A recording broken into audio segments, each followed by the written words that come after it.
Hello friends, कल किसी emergency की वजह से स्टोरी नहीं आई थी, इसीलिए आज दोनों पार्ट्स आएंगे। तो आगे की स्टोरी स्टार्ट करते हैं। अक्षत की बात सुनकर आर्यन कुछ देर के लिए चुप रहा और फिर आर्यन से बोला, ओके, जब तुम चाहोगे तभी मैं उसे मिलूंगा। अक्षत मुस्कुरा दिया और आर्यन के गले लगकर बोला, अक्षत, थैंक यू भाई मेरी बात समझने के लिए। मैं इसी बात को लेकर टेंशन में था, पता नहीं कोई मेरी बात को समझेगा या नहीं, लेकिन अब मुझे कोई भी टेंशन नहीं है। आर्यन ने भी अक्षत को अपने गले लगा लिया और फिर उससे बोला, आर्यन, मेरे होते हुए तुझे किसी भी चीज़ की टेंशन लेने की कोई भी ज़रूरत नहीं है। यह सुनकर अक्षत मुस्कुरा दिया और दोनों एक दूसरे से अलग होकर स्टडी रूम से निकल गए। रूम में कृतिका बैठी रेखा जी की बातों को ही सोच रही थी। तभी उसके डोर पर किसी ने नॉक किया। कृतिका अपने ख्यालों से बाहर आई और गेट की तरफ देखा तो राहुल और विकी खड़े थे। उन दोनों को देखकर उसके चेहरे पर स्माइल आ गई और वो दोनों उन दोनों से मजाक करते हुए बोली, तुम दोनों को मेरे रूम में आने की कब से परमिशन लेने की जरूरत पड़ गई? जो उसकी बात सुनकर राहुल और विक्की अंदर आए और राहुल मजाक करते हुए कृतिका से बोला, जब से तूने आर्यन गोइका से शादी की है तब से, बोलकर हल्का सा हंस दिया। उसे हंसता देखकर कृतिका और विक्की भी हंसने लगे। थोड़ा हंसने के बाद कृतिका उन दोनों से मजाक करते हुए बोली, और तुम लोगों के हाल चाल क्या चल रहे हैं? तुम दोनों की लाइफ में कोई गर्लफ्रेंड तो नहीं आ गई है ना? कृतिका की बात सुनकर राहुल सोफे पर बैठ गया और कुछ देर के लिए खामोश हो गया। कृतिका ने देखा हमेशा हंसी मजाक करने वाला विक्की थोड़ा परेशान और उदास है, तो उसने विक्की से पूछा, तुझे क्या हुआ है? तुझे क्या हुआ है? तूने इतना सड़ू फेस क्यों बनाया है? कृतिका की बात सुनकर विक्की मुस्कुराने की कोशिश करते हुए बोला, कुछ नहीं यार, वैसे कांग्रेट्स। कृतिका मुस्कुराते हुए थैंक यू और फिर मुंह बनाते हुए राहुल से बोली, मुझे तुमसे कोई बात नहीं करनी है। तूने तो मुझे आकर कांग्रेट्स ही नहीं किया है। उसकी बात सुनकर और कृतिका की बच्चों वाली हरकतें देखकर राहुल और विक्की हंस दिए। फिर राहुल ने हंसते हुए कहा, कॉन्ग्रेचुलेशंस यार। वैसे एक बात कहूँ, तेरा आर्यन है बहुत बड़ा जल कुकड़ा। मतलब देखना, जब भी तू मुझसे मिलने आती है तेरे पीछे वहां पहुंच जाता है। लेकिन कुछ भी कहे, वो तुझसे बहुत प्यार करता है, इसीलिए तो इतना सब कुछ हो जाने के बाद भी उसने मुझ तुझ पर भरोसा किया। राहुल की बात सुनकर कितका आर्यन को याद करते हुए बोली, कितका, यार, तुम लोगों को पता नहीं है वो मुझे लेकर कितना ज़्यादा पॉजिटिव है, मुझसे बहुत प्यार करता है। इसलिए कृतिका की बात सुनकर राहुल और विक्की दोनों ही मुस्कुरा दिए। राहुल को आर्यन और कृतिका के रिश्ते से अब कोई प्रॉब्लम नहीं थी।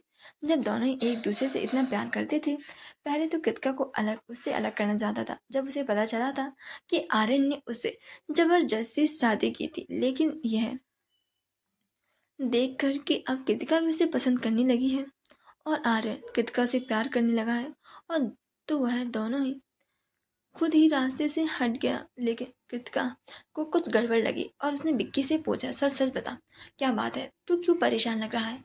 इस बार विक्की से कुछ छुपा नहीं सका और उसकी आंखें नम हो गई। वो कृतिका से बोला, शिखा का कुछ पता नहीं चल रहा। उसके घर पर भी जाकर देखाया, लेकिन उसका कुछ भी पता नहीं चल पा रहा है। कुछ समझ नहीं आ रहा कि क्या करूं, कैसे ढूंढूं। पुलिस से भी हेल्प लेकर देख ली, लेकिन उसका भी कुछ भी पता नहीं चल रहा। विक्की की बात सुनकर कृतिका भी परेशान हो गई और बेड से उठकर विक्की के पास आई और उसे तसल्ली देते हुए बोली, डोंट वरी विक्की, शिखा मिल जाएगी। तूने उसकी फ्रेंड से पूछा या फिर उसकी फैमिली मेंबर से, उन्होंने कुछ बताया होगा ना? कृतिका की बात सुनकर राहुल उससे बोला, पूछा, हमने सबसे पूछा, सब लोग यही कह रहे हैं कि उन्हें इन सब के बारे में कुछ भी नहीं पता है। कोई भी कुछ बताने के लिए तैयार ही नहीं है। हमें समझ ही नहीं आ रहा है कि हम शिखा को कैसे ढूंढें। एक बार विक्की के पास शिखा का कॉल आया था और वह काफ़ी ज़्यादा घबराई हुई थी। तब से उसका कुछ भी पता नहीं चल रहा है। यह सुनकर कृतिका भी परेशान हो गई और विक्की से बोली, भगवान पर भरोसा रख, शिखा बिल्कुल ठीक होगी। हम उसे मिलकर ढूंढेंगे ना, वो हमें ज़रूर मिल जाएगी। मैं इस बार रे में आर्यन से बात करती हूँ। तभी कमरे में एक आवाज़ गूंजी, किस बारे में मुझसे बात करनी है?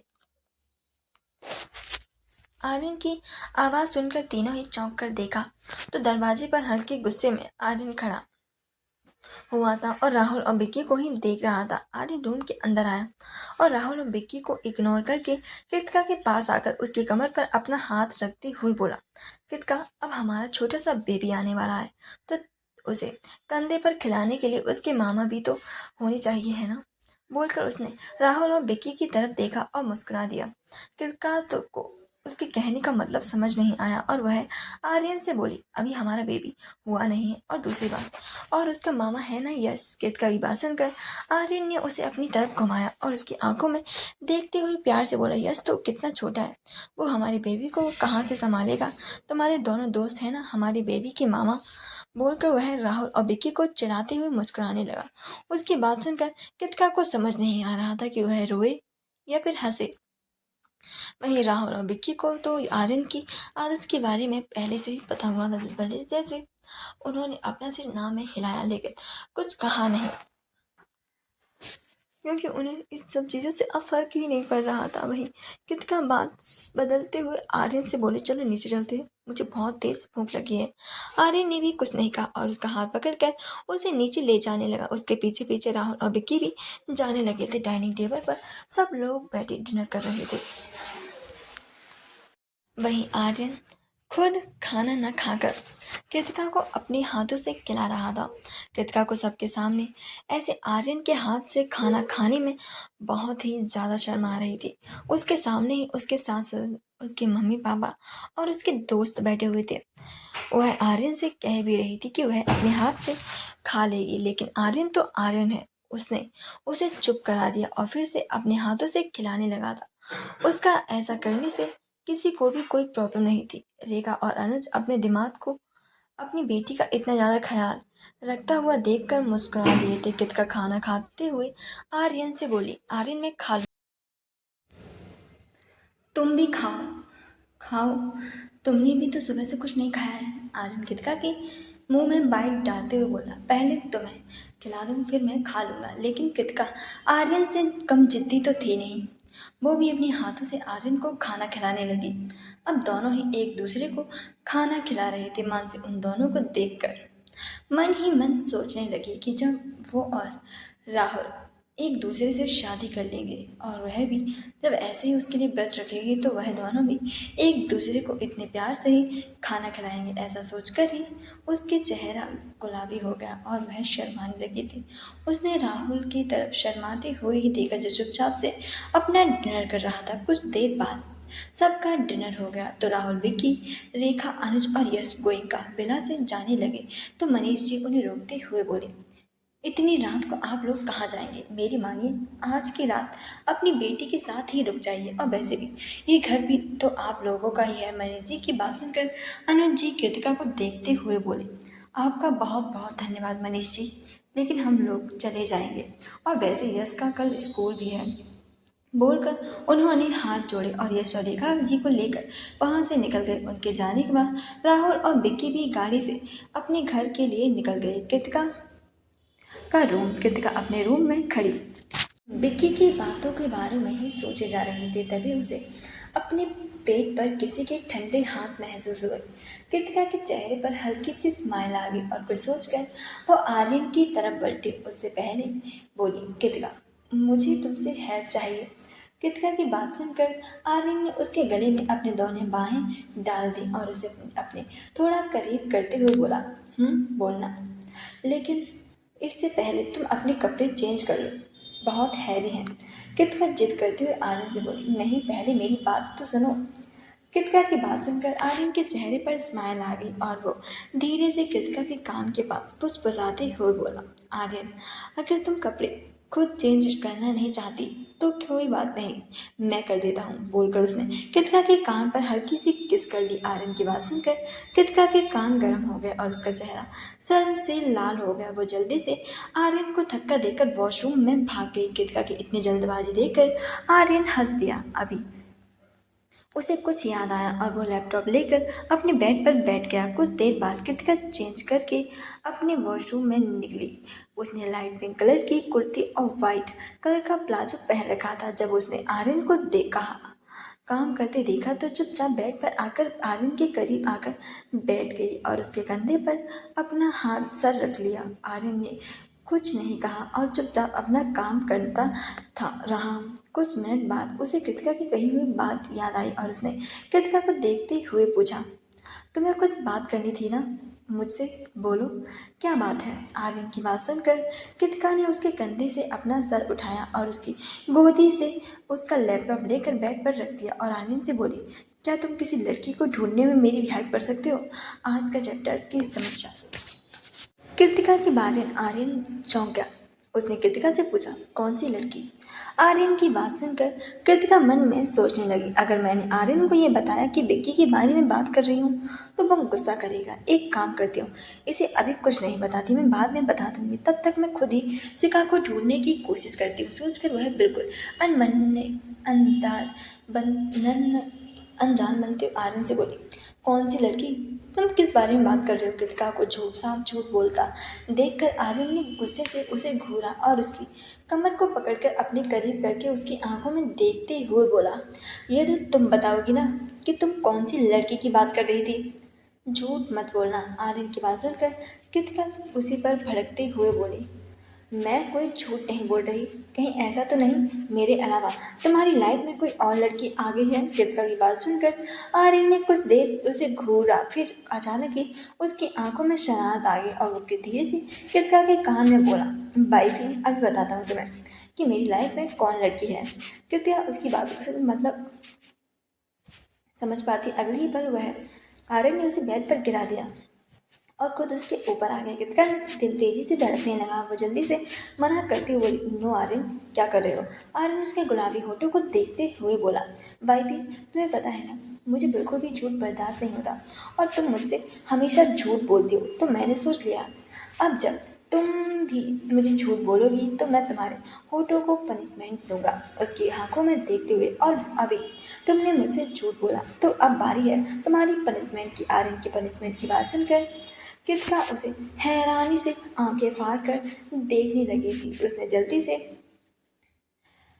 चापलूसी करते हुए कहा, नो बेबी, तुम तो मेरे प्यारे पति हो, तुम अपनी इतनी सुंदर खूबसूरत वाइफ को पनिशमेंट कैसे दे सकते हो। देना ही है तो गिफ्ट दे दो, लेकिन पनिशमेंट नहीं प्लीज़। और सॉरी ना, मैंने तुमसे झूठ बोला कुछ सोचते हुए। मैं तुम्हारी टेस्ट ले रही थी कि तुमने मुझसे प्यार करते हो या नहीं, लेकिन मुझे पता चल गया है तुम मुझसे बहुत ज़्यादा प्यार करते हो। अब प्लीज़ बोलकर वो आर्यन का चेहरा देखने लगी, क्या उसकी बातों पर उसका असर हो भी रहा है या नहीं। कृतिका की बात सुनकर आर्यन ने कुछ मिनट सोचा और उसके गालों पर किस करते हुए बोला, मुझे लगता है मेरे प्यार में कुछ कमी रह गई है, इसीलिए तो तुम्हें डाउट हुआ, लेकिन डोंट वरी, आज मेरे प्यार में बिल्कुल भी कमी नहीं रहेगी और तुम्हारा डाउट भी आज पूरी तरीके से क्लियर हो जाएगा। बोलकर उसने आई विंक कर दी। कृतिका के मन में खुद को कोसते हुए बोली, और झूठ बोल, अब फंस गई ना, अब क्या करूं। आर्यन तो मुझे छोड़ दे। वो अभी यही सोच ही रही थी कि आर्यन की उसके होठों पर अपने होठ रखकर उसे किस करने लगा। कृतिका की आंखें हैरानी से बड़ी हुई। कुछ मिनट बाद आर्यन ने उसके होठों को छोड़ा और उसके गले और कॉलर बोन पर किस करने लगा। अचानक ही कृतिका के मुंह से आह निकली, क्योंकि आर्यन ने उसके गले पर लब बाइट कर दी थी। उसने घूर कर आर्यन को देखा और बदले में आर्यन शरारत से मुस्कुरा दिया। कुछ देर बाद कमरे के माहौल गर्म और प्यार से भर गया। वहाँ आज कृतिका की आहें सुनाई दे रही थी और दोनों उनके बेड पर कपड़े नीचे पड़े हुए थे। और वहीं राहुल और अपने रूम की बालकनी में खड़ा तारों से भरे आसमान को एकटक देखे जा रहा था। कुछ घंटों बाद वह अपने रूम में आया और बेड पर लेट गया। कुछ सोचकर उसने अपना फ़ोन उठाकर गैलरी में फोटोज देखने लगा। तब उसकी नज़र मानसी की फ़ोटोज़ पर गई, जिसमें उसने ब्लैक कलर की पार्टी वियर साड़ी पहन रखी थी। यह फोटो तब की थी जब उसने कॉलेज में फेयरवेल पार्टी हुई थी, जब मानसी ने साड़ी पहनी थी। न चाहते हुए भी राहुल का हाथ मानसी की फोटो को टच करने लगा और अचानक ही उसके चेहरे पर स्माइल आ गई। अब वो खुद से बोला, बिल्कुल पागल है। बोलकर वो खुद में ही हंस दिया। तभी उसे रियलाइज हुआ कि अभी वो क्या कर रहा था। उसने जल्दी से अपने फ़ोन को ऑफ कर दिया और बेड पर रख दिया और आंखें बंद करके सोने की कोशिश करने लगा, लेकिन बार बार उसकी आंखों में मानसी का चेहरा आ रहा था। कुछ देर बाद करवट बदलने के बाद आखिरकार उसे नींद आ ही गई। वह सो गया। अगली सुबह आर्यन की आज इम्पोर्टेंट मीटिंग थी, इसीलिए वो रेडी होकर बिना ब्रेकफास्ट के ही अपने ऑफिस के लिए निकल गया। कुछ देर बाद कृतिका ने अपनी आंखें खोली और उसने अपने आसपास देखा तो आर्यन उसे कहीं भी दिखाई नहीं दिया। यह देखकर वह समझ गई कि आर्यन अपने ऑफिस के लिए जरूर निकल गया होगा। वो बेड से उठकर वॉशरूम में घुस गई। कुछ मिनट बाद जब वो रेडी होकर बाहर आई तो डाइनिंग टेबल की ओर चली गई। डाइनिंग टेबल पर गई तो देखा मानसी और सुरेखा जी ब्रेकफास्ट कर रहे हैं। कृतिका भी बैठकर अपना ब्रेकफास्ट करने लगी। वहीं अक्षत ने बिला में अक्षत सुबह सुबह ही अपने बिला वापस आ गया था, क्योंकि वह वानी को बिल्कुल भी अकेले नहीं छोड़ना चाहता था। अक्षत वानी के लिए जूस लेकर उसके रूम में आया तो देखा वानी कोई मैगजीन पढ़ रही थी। अक्षत वानी के पास आकर बैठ गया और उसके सामने जूस का गिलास भरते हुए बोला, तुम्हारा जूस। मैगजीन की तरफ देखते हुए, वैसे क्या पढ़ रही हो? अक्षत की बात सुनकर वानी उसके हाथ से जूस का गिलास लेते हुए बोली, वानी कुछ नहीं अक्षत, वो कुछ अच्छा नहीं लग रहा था इसीलिए सोचा कुछ पढ़ लें, लेकिन कुछ मिला ही नहीं, सिर्फ मैगजीन ही है तो सोचा यही पढ़ लें। बोलकर उसने अक्षत की तरफ देखा और उससे पूछा, आप अभी तक ऑफिस नहीं गए? बानी की बात सुनकर अक्षत हल्का सा मुस्कुराया और बानी से बोला, कुछ नहीं, बस आज मन नहीं था और डैड ने भी रेस्ट करने के लिए कहा था, बस इसीलिए। वो दोनों बात कर ही रहे थे तभी उनके सामने से एक गुस्से से भरी आवाज़ आई, अक्षत तो ये लड़की वो लड़की है जिसके लिए तुम अपनी फैमिली से झूठ बोल रहे हो। आवाज़ सुनकर दोनों ही चौंक कर दरवाजे की तरफ देखा तो गुस्से में आर्यन खड़ा था। यह देखकर दोनों शॉक्ड रह गए। आर्यन को देखकर वानी घबरा गई। इससे पहले अक्षत कुछ बोल पाता आर्यन गुस्से से वानी के पास आकर बोला, तुम्हें बिल्कुल भी शर्म नहीं आती? इसी वक्त इस घर से बाहर निकलो। आर्यन को इस तरह वानी पर इल्जाम लगाता देखकर अक्षत को बहुत बुरा लगा और वह वानी के हाथ पकड़ते हुए बोला, भाई आप ऐसे कैसे वानी से बात कर रहे हैं? आर्यन जो गुस्से में वानी को घूर रहा था। अक्षत की बात सुनकर उसने गुस्से से उसे देखा और टॉन्ट मारते हुए बोला, तो अब तू इस लड़की के लिए अपने भाई से लड़ेगा? अक्षत वानी की चेहरे को देखकर जो मुरझा गया था आर्यन से बोला, नहीं भाई, आप गलत समझ रहे हैं, आपको ज़रूर कुछ मिसअंडरस्टैंडिंग हुई है, क्योंकि वानी ऐसी नहीं है। वानी ने देखा कि उसकी वजह से वह दोनों भाई लड़ रहे हैं। यह देखकर उसे बहुत बुरा लगा। वो दोनों को रिक्वेस्ट करते हुए बोली, आप लोग प्लीज़ मेरी वजह से लड़ाई मत कीजिए। बोलकर उसने आर्यन की तरफ देखा और अपने दोनों हाथ जोड़कर बोली, I am really sorry, please मुझे माफ़ कर दीजिए। अगर मेरे यहाँ रहने से आप दोनों भाई के बीच लड़ाई होती है तो मैं यहाँ नहीं रहूँगी। बोलकर वानी ने जैसे ही अपना कदम बढ़ाया तभी अक्षत ने उसका हाथ पकड़कर और आर्यन से गुस्से में अक्षत की तरफ देखा। इस लड़की को अक्षत की ज़िंदगी में आए 1 साल भी नहीं हुआ और वह लड़की के लिए उससे लड़ाई कर रहा था।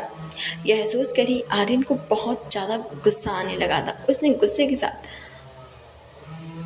और जिसके झूठ की वजह से कृतिका को उसके कॉलेज से निकाला जा रहा था, लेकिन उसने कुछ नहीं कहा कि तभी अब अक्षत वानी से बोला, वानी तुम कहाँ जा रही हो? वानी की आंखों में आंसू आ गए, लेकिन उसने अपने आंसुओं को पोंछ लिया और पलट कर अक्षत से बोली, अक्षत जी आपने मेरे लिए जो भी किया थैंक यू सो मच, लेकिन मैं नहीं चाहती मेरी वजह से आप दोनों भाइयों के बीच किसी भी प्रकार का कोई भी झगड़ा हो, और आपके भाई सही कह रहे हैं। बोलकर वानी ने अपना मुंह फेर लिया। तभी अक्षत आर्यन से बोला, भाई प्लीज़ आप मुझे बताइए कि आपने वानी के लिए ऐसा क्यों कहा और क्या किया था उसने?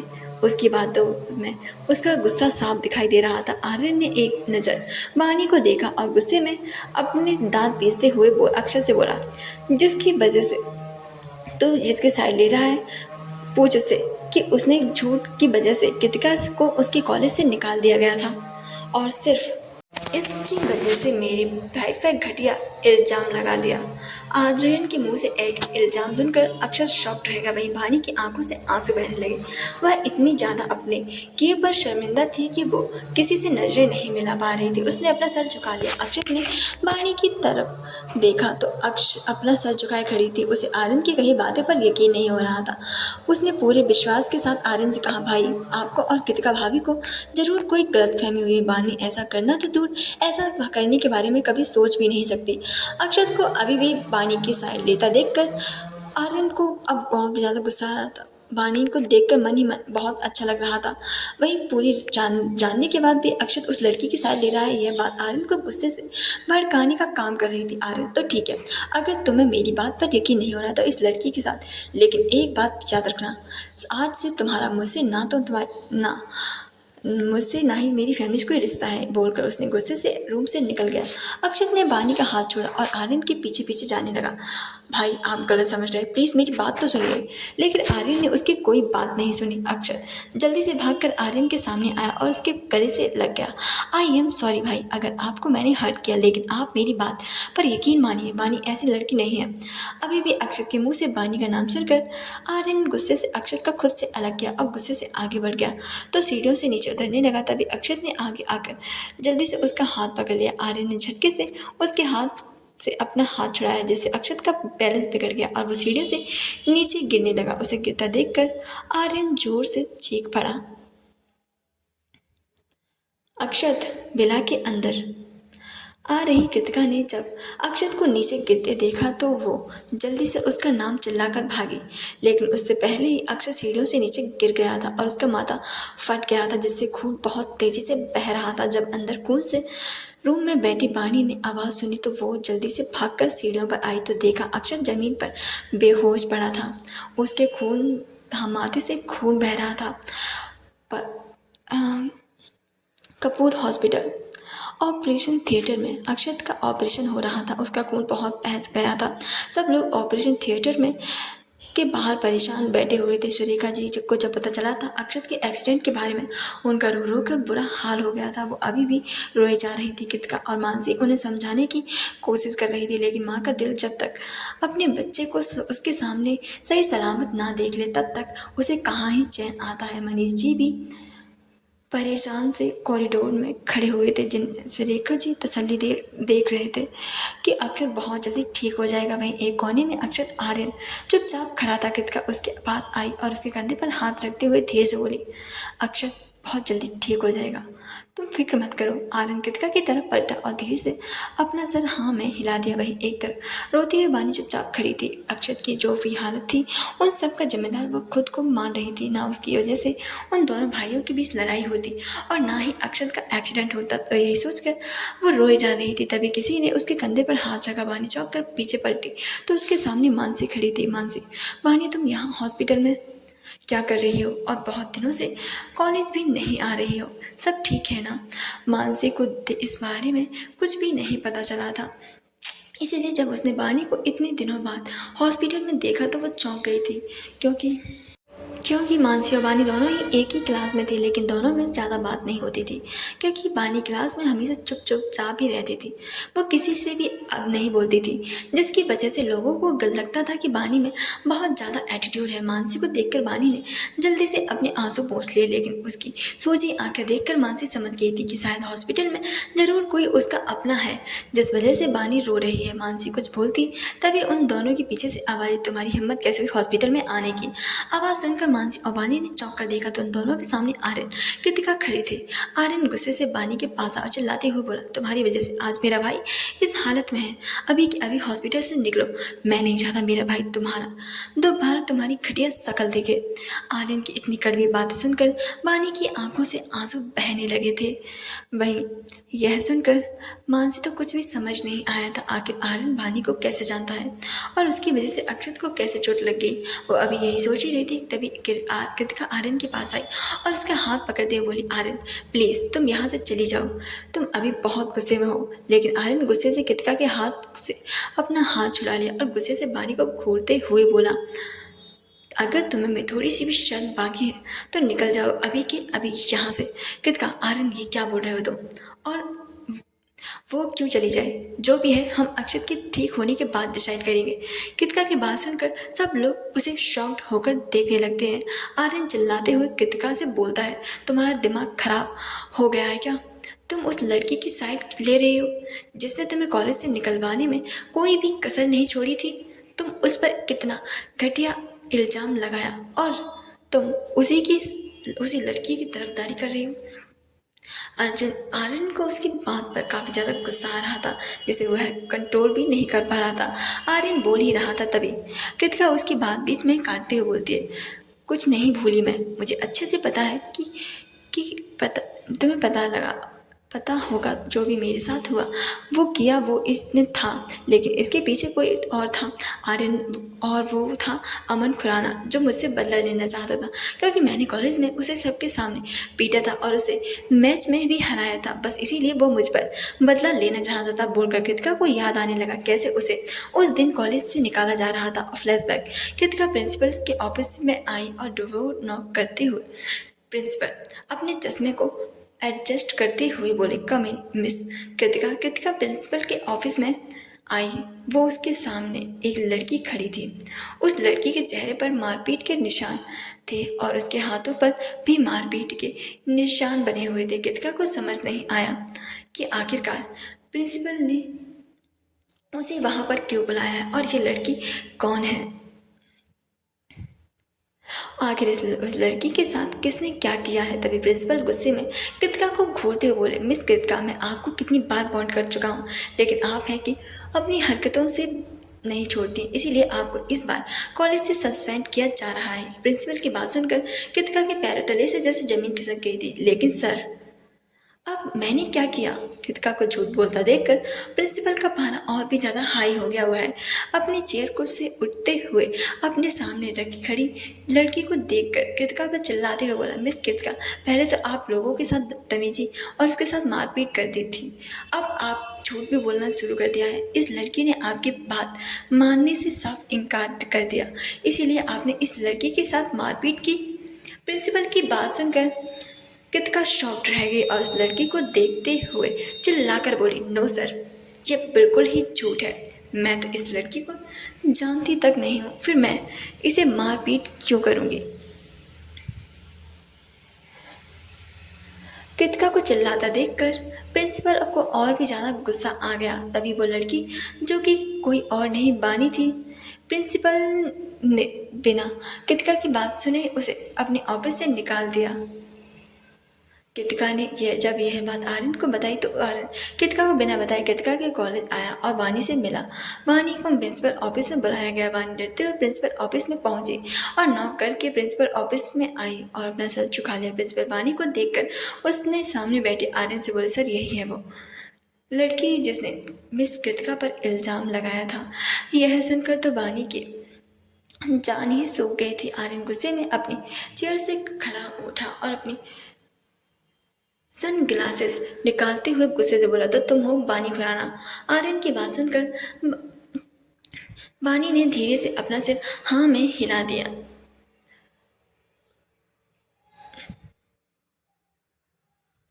बानी को चुपचाप देखकर आर्यन फिर से गुस्से से उसे घूरते हुए बोला, तो बताइए कृतिका ने आपको क्यों मारा था और आप दोनों की लड़ाई क्यों हुई थी। क्या आप मिस कृतिका को जानती हैं? क्या आप दोनों में एक ही क्लास में हैं? आर्यन ने इतने सवाल सुनकर बानी को बहुत ज़्यादा घबरा गई थी। उसके माथे पर पसीने की बूंदें आने लगी थी। तभी आर्यन गुस्से से उसे धमकी देते हुए बोला, अच्छे से जानता हूँ तुम जैसी लड़कियों को। बोलकर आर्यन ने गुस्से से प्रिंसिपल की तरफ देखा तो प्रिंसिपल साहब डर से अपने इस लाइव खटकने लगे थे और जल्दी से उठकर खड़े हो गए। आर्यन, इस सस्पेंड करो दो इस लड़की को, और आज के बाद जिसने भी कृतिका पर कोई भी इल्ज़ाम लगाया उसे मैं जिंदा नहीं छोड़ूंगा। तुम लड़की थी इसीलिए बच गई, वरना आर्यन खुराना का झूठ बोलने वाले को इतनी आसानी से माफ़ नहीं करता। बोलकर आर्यन ने एटीट्यूड में अपने सन ग्लासेस लगा लिए। तभी बानी रोते हुए उसके सामने अपने दोनों हाथों को जोड़ती हुई बोली, प्लीज़ सर, ऐसा मत कीजिए, मेरा पूरा फ्यूचर बर्बाद हो जाएगा, सॉरी।